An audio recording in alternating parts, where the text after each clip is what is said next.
In the vastness of the Calabrian mountains, in southern Italy, a boy was born in the year 1416, destined for a life of extraordinary holiness.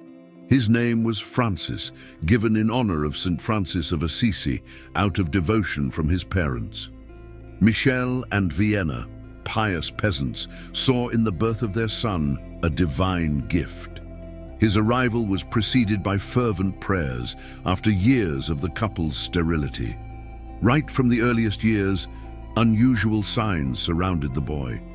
While still very young, he contracted an eye disease that seemed to compromise his vision forever. His distressed parents turned to St. Francis of Assisi, promising that if he were cured, the boy would wear the Franciscan habit for a year. The miracle happened, and the promise was faithfully fulfilled. At only 13 years old, Francis was taken to the Franciscan convent in San Marco, where he lived in deep piety and obedience. In the silence of the cloister, he learned the rudiments of spiritual life and developed a taste for penance. However, his soul burned for something deeper, a solitary calling that would distance him even from the friars. After a year, he returned home, restless with the world. Inspired by the life of hermits and by a burning faith, Francis withdrew with his parents to a solitary cave in the surroundings of Paola. There, he began an austere life marked by rigorous fasts, incessant vigils, and continuous prayer. Soon, his parents realized that the boy desired to follow a path that was not common among men. He yearned for solitude and for the absolute of God. After some time, his parents allowed him to live alone in a cave, entrusting him to divine providence. Isolated from the world, Francis gave himself over to contemplation and penance like a true ascetic. He fed on wild herbs, slept on bare earth, and spent entire nights in prayer. His only company was the silence of nature and the presence of God. Over the years, his fame for holiness began to spread among the local residents. Pilgrims came seeking advice, blessings, and cures. Francis, despite his pursuit of seclusion, welcomed everyone with humility and simplicity. His words carried the power of the lived gospel, and his gaze reflected a peace that only the saints possess. In 1435, at only 19 years old, other young men joined him, desiring to follow his example of hermit life. Francis, obedient to divine inspiration, received them, and together they began a small community. Life was simple, marked by prayer, silence, and manual labor. Gradually, the seed of a new religious order was sown there. Francis founded the Order of Minims, whose name reflected the spirit of radical humility he desired for his spiritual children. Being minim meant being the smallest of all, the servant of all, in the image of the humiliated Christ. The order was not just a group of hermits, but a living testimony of evangelical poverty. Love of the cross was its center. Unlike traditional orders, the Minims professed a fourth vow, in addition to the traditional vows of poverty, chastity, and obedience: the vow of a Lenten life.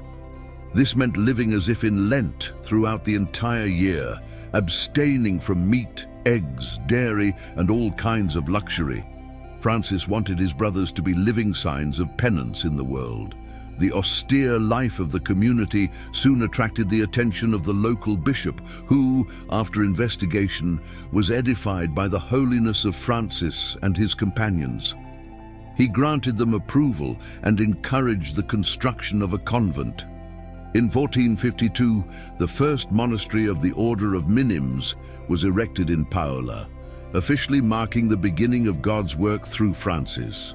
Despite his love of solitude, Francis found himself increasingly surrounded by crowds. The sick, the afflicted, and the curious sought him out for healing, consolation, or spiritual direction. Many miracles began to be attributed to the young hermit. Francis, with great humility, never accepted praise, always affirming that everything was God's work. Among the most talked about prodigies is the crossing of the Strait of Messina. On one occasion, after being denied passage by boatmen, Francis is said to have spread his cloak over the waters and crossed the sea with his disciples on it. This feat, witnessed by many, became a symbol of his absolute trust in divine providence. He was also attributed the gift of prophecy. Francis predicted future events, counseled kings, and admonished sinners with touching accuracy. His wisdom did not seem to come from books or studies, but from a deep intimacy with the Holy Spirit. Many testified that they converted after just a single word from him. It was as if God spoke through his mouth. Despite his growing fame, Francis never allowed himself to be corrupted by vanity or pride.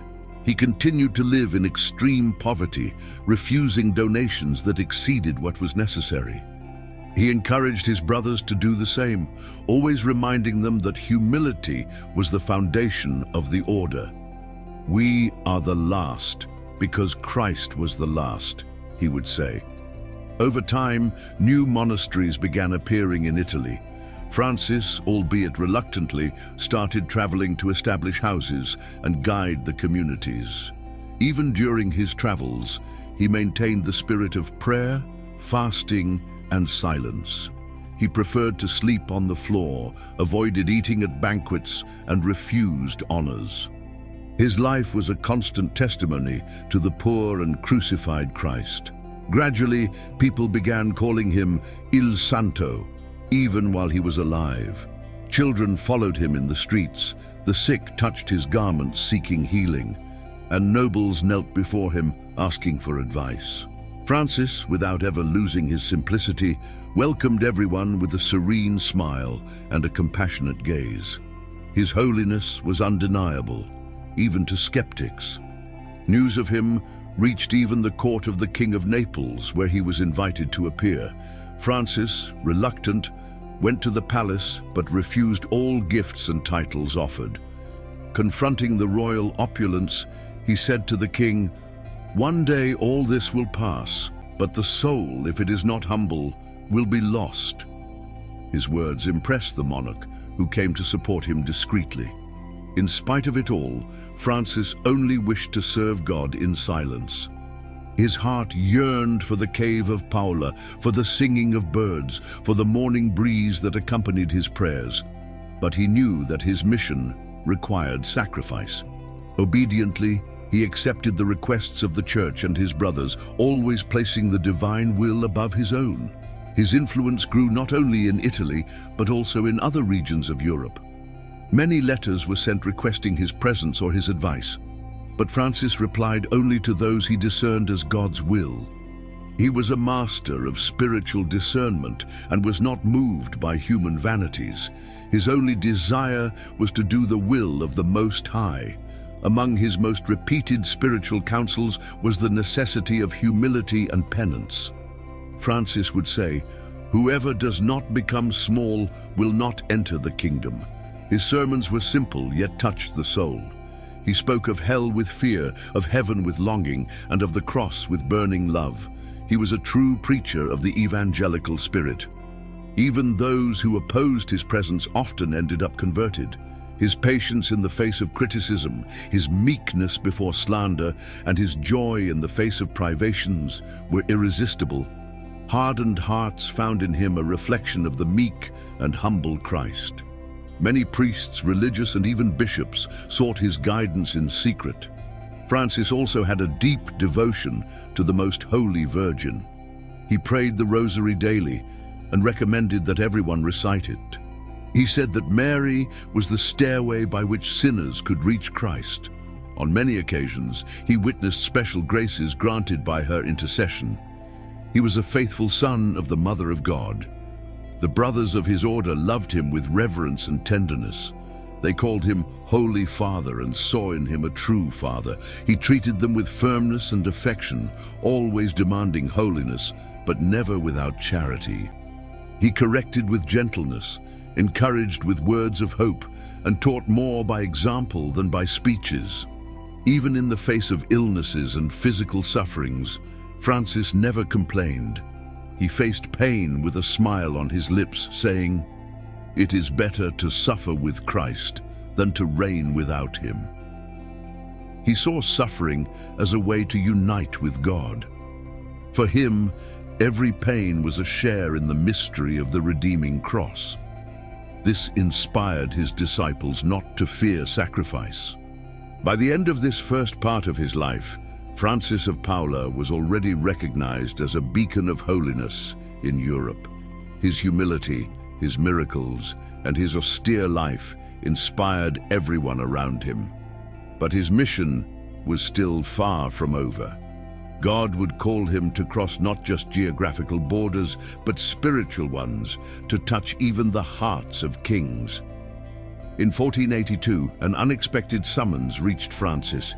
King Louis XV of France, gravely ill, asked him to come to his court. The king, superstitious and fearful of death, had heard of the Calabrian saint and believed that he could heal him. Francis, after discerning in prayer, accepted the mission, though without promising miracles. He left, already elderly, for France. The journey was long and arduous, crossing regions of Italy and traversing the Alps. In every city he passed through, crowds gathered to see him, touch him, or ask for his blessing. Francis, faithful to silence and humility, avoided any personal glory. His only wish was to bring peace and God's presence wherever he went. Upon arriving at the French court, he was received with honor and reverence, but refused all the luxuries offered him. He stayed in a simple place and stipulated that his presence there would not be to please men, but to do God's will.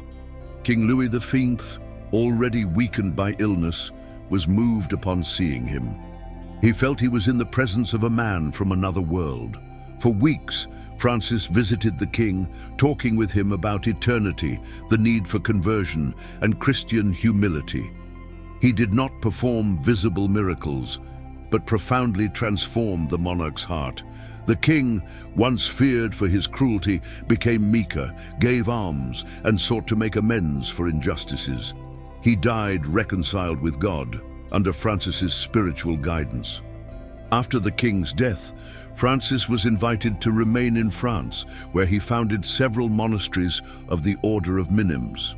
His presence was seen as a divine gift for the kingdom. Although he wished to return to Calabria, he agreed to stay there, as he saw there was still much work to be done. He became the spiritual advisor to kings, princes, and influential clerics.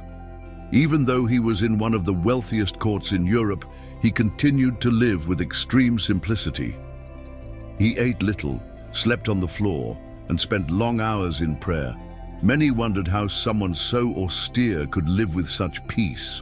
His life was a continuous silent sermon, a challenge to the vanity of the world. In France, the Order of Minims flourished. Many young people, moved by Francis's example, abandoned luxury and pleasures to embrace a life of penance. The order's rule, with its vow of a Lenten life, seemed harsh, but it was lived with joy by its members. Holiness attracted, and the monasteries became sources of spiritual renewal. Francis never allowed the order's growth to corrupt its foundations. He severely condemned any sign of ambition, pride, or quest for comfort. He often gathered the brothers to exhort them to faithfulness, saying, "Better a small community of true saints than crowds without fervor." His authority was moral, rooted in a consistent life. The fame of his miracles grew, even against his will. He healed the sick with just the sign of the cross, calmed storms with prayers, and made water spring from arid places. Yet he always said, "I am nothing. God does everything." He firmly rejected any adulation, fearing that pride might tarnish the divine work. On one occasion, a wealthy man offered large donations to build a luxurious monastery in his honor. Francis refused, saying that poverty was the order's greatest treasure. "Our bricks are prayers, and our roof is the sky," he replied. His fidelity to the evangelical spirit did not yield before gold. Even cardinals and bishops recognized his spiritual authority. Prelates frequently consulted him about important decisions. His opinion was respected not because of titles, but because of his evident holiness. In 1474, Pope Sixtus IV officially approved the rule of the Order of Minims, recognizing in it a charism necessary for the renewal of the Church. Francis was also a firm defender of fidelity to the Church's doctrine. He fought errors and heresies with mild but firm words. He did not get involved in unnecessary theological debates, but his life was a living witness to the truth. For him, the true reform of the Church sprang from personal conversion, penance, and charity. His love for the poor was moving. He gave away the little he had and was often seen caring for beggars and the sick. He said that Christ was present in the humblest of men. He taught his brothers not to show favoritism and to serve everyone with the same zeal and love.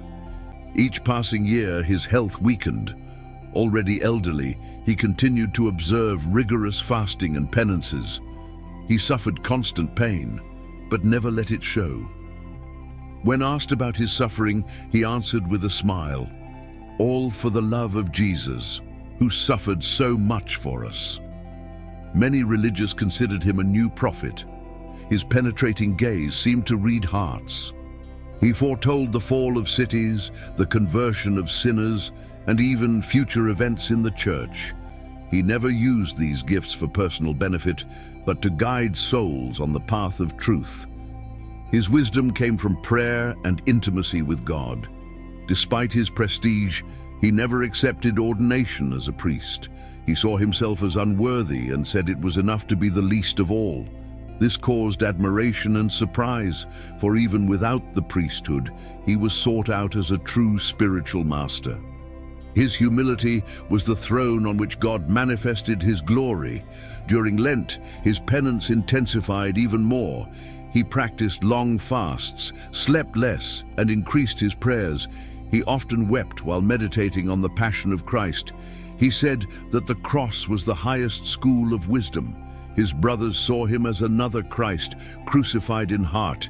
He was often seen in ecstasy while praying. He would remain still, his face transfigured as if beholding the invisible. In such moments, a sacred silence would take over the environment. It was as though heaven touched earth. The brothers knew they were facing a mystery that surpassed reason. Despite his ecstasies, he never withdrew from simple daily chores. He helped in the garden, cleaned corridors, and cooked when needed. He taught that holiness lies in small things done with love. For him, washing the feet of the poor was as sublime as performing a miracle. Everything was done for God. In his dealings with the brothers, he was firm and demanding, but always merciful. He corrected them gently and never harbored resentment. He encouraged each one to overcome his weaknesses patiently. He said that holiness is built day by day, with falls and new beginnings. He was a true spiritual father. France, under his influence, experienced a period of moral renewal. Many families changed their habits, and charity grew among the nobility. Francis inspired a silent reform, one that sprang from example and not from words. He was like hidden leaven in the dough, making the kingdom of God grow. In his letters, he always concluded with the word charity. That word was the summary of his life. He loved God with all his heart and his neighbor with divine compassion. He said that charity is the only sure path to heaven. Everything else is vanity if it is not done out of love. Near 90 years old, he sensed his mission was drawing to an end. He prepared his brothers for his departure, exhorting them to faithfulness. "After me, Christ himself will guide you," he said. His inner peace grew, like someone glimpsing the port after a long voyage. His soul longed for the definitive encounter with God. One spring day in 1507, Francis felt that his hour had come. He asked to be alone in prayer, his eyes fixed on a crucifix. He prayed at length, surrendering himself into the Father's arms. He departed in silence, with a smile on his lips, as if falling asleep in the arms of the beloved. News of his death spread quickly across France and Italy. Multitudes came to venerate his body, which gave off a perfume and remained incorrupt. His funeral was a true act of faith and recognition of his holiness. The Church, deeply moved, began the canonization process without delay. The body of Saint Francis of Paola was exposed for public veneration for several days. People of all social classes approached in silence, many weeping and touching his garments with devotion. Reports of miracles began to emerge immediately, involving healings, conversions, and inexplicable consolations. The holiness of the Calabrian hermit was proclaimed even by the most unbelieving lips. France, which had received him as a foreigner, now regarded him as its spiritual father. Several chapels and churches began to be dedicated to him, and his fame quickly spread throughout Christendom. The Brothers of the Order of Minims kept his memory alive, preserving his writings, his words, and above all, his example of life. During the canonization process, which began shortly after his death, countless testimonies about his miracles and heroic virtues were collected. Priests, bishops, nobles, and peasants confirmed under oath the events that marked his life. The Church, with prudence and diligence, investigated each point carefully. Everything indicated that Francis was truly a man of God. In 1519, only 12 years after his death, Pope Leo VI proclaimed him blessed. The rapid beatification showed the profound impact of his life on the Church and on the Christian people. The faithful celebrated his memory with joy and reverence. It was as if a new Francis of Assisi had appeared in history. His canonization came soon after, also in 1519, by the same Pope Leo VI. Francis of Paola was elevated to the altars as a saint of the Universal Church. His liturgical feast was set for April 2nd, the date of his death. He was declared patron of Calabria, of the city of Paola, and later also of Italian sailors. The title of patron of sailors was granted because of the miracle of crossing the Strait of Messina when he walked over the waters with his disciples. From then on, ships carried his image at sea, asking for his protection against storms. Italian fishermen still invoke him fondly today, calling him the Saint of the Sea. The Order of Minims continued to grow even after the death of its founder. Monasteries were founded in various parts of Europe, such as Spain, Germany, and Poland. Everywhere, Francis's figure was remembered as a model of humility, penance, and burning love for God. His spirituality left deep marks on souls. Despite the passage of time, the rule of the Minims remained faithful to the original spirit. The Lenten life, with its renunciations and fasts, was lived with joy, as an expression of love rather than empty sacrifice. Francis taught that penance is a gift that draws the soul closer to the heart of the crucified Christ. Over the centuries, his influence did not diminish. Many later saints and blessed mentioned Saint Francis of Paola as an inspiration.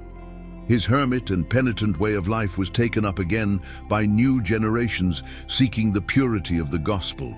He was always a current model, even in times of spiritual decline. In churches dedicated to him, his image often appears wearing the black habit of the Minims, with an austere face and eyes turned heavenward. Sometimes he carries a staff with the word charity, his life's motto. In others, he appears on the waters, walking on his cloak, a symbol of his absolute trust in God. Beyond artistic representations, many faithful keep small relics or images of the saint in their homes. His name is invoked in situations of illness, despair, or when the desire is to grow in humility and detachment. Francis is remembered as a powerful intercessor and a reliable guide on the path of holiness. The spirituality of St. Francis of Paola is centered on the quest for God through evangelical radicalism. His life is an invitation to simplicity, continuous prayer, and the renunciation of the superfluous. In times marked by vanity and consumerism, He shines like a beacon of Christian counterculture. His example both disturbs and inspires. The most striking characteristic of His Holiness was his profound humility. Francis considered himself the last of men, and that is why he called himself Minim. This name, which he gave to his order, was not just a figure of speech but a conviction of the heart. His humility attracted the greatness of God. Unlike many reformers who acted harshly, Francis brought about transformation through the path of love. His words never wounded but healed. He corrected gently, converted patiently, and evangelized in silence. He understood that charity is the key that opens even the hardest of hearts. Francis did not found a school of thought, but rather a school of life. His spirituality is accessible to everyone, young and old, lay people and religious, the wise and the simple. The essential was to love God above all and to live in such a way that every gesture was a praise to the Creator. This universality made him a saint for all times. In the history of the Church, Saint Francis of Paola holds a unique place among hermits and reformers. He knew how to unite contemplative solitude with apostolic action without ever compromising gospel radicalism. He was a mystic, but also a father to the people. His heart was in heaven, yet his feet never left the ground. His motto, charity, was not merely a word, but the synthesis of his life. He loved God with all his strength and therefore intensely loved his neighbor. His charity was not sentimental but concrete. He fed, healed, guided, and consoled. It was a faithful reflection of the love of Christ in action. Over the centuries, various popes have mentioned Saint Francis of Paola in documents and homilies. His figure is constantly recalled as an example of evangelical purity. The Church recognizes in him a special gift of the Spirit for renewing hearts and restoring hope. His witness is an invaluable legacy. During the Council of Trent, his life was mentioned as an example of authentic inner reform. The Conciliar Fathers saw in the Order of Minims a concrete response to the challenges of their time. Francis proved that holiness is possible, even in difficult contexts. His life was living proof of the efficacy of grace. In sacred art, his image was also immortalized by great masters. Paintings, stained glass, and sculptures represent him in churches throughout Europe. But the true image that Francis wanted to leave was that of Christ, imprinted on his life. He did not seek glory for himself, but that all might love God more. Even today, his figure remains a light for those who wish to live the gospel more deeply. Amid the world's clamor, Francis calls for inner silence. Amid haste and consumption, he points to the value of sobriety. In times of pride, he is the voice of radical humility. In regions where his devotion is strongest, such as southern Italy, processions in his honor are common. The faithful walk through the streets with candles, songs, and prayers, remembering the saints' miracles and teachings. It is a way of keeping alive the memory of one who, though dead, still speaks to hearts. His spiritual presence is intensely felt by those who invoke him with faith. Many contemporary accounts speak of graces obtained through his intercession. Holiness, like perfume, transcends time. And Francis, with his life so hidden and silent, continues to spread the sweet fragrance of Christ. In the religious communities that follow his rule, the memory of Francis is cherished with love and fidelity.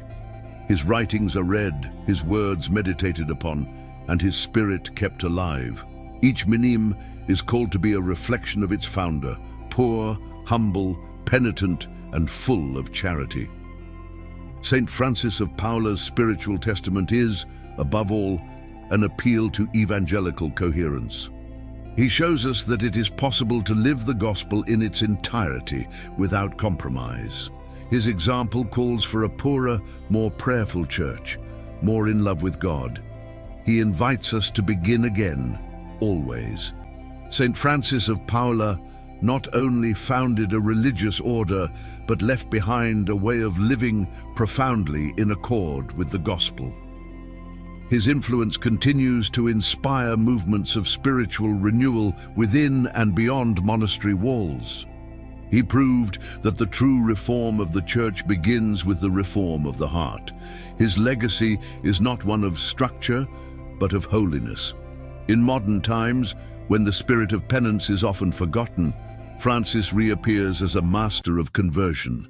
His perpetual fasting, his constant prayer, and his radical renunciation remind us that the kingdom of God demands total surrender.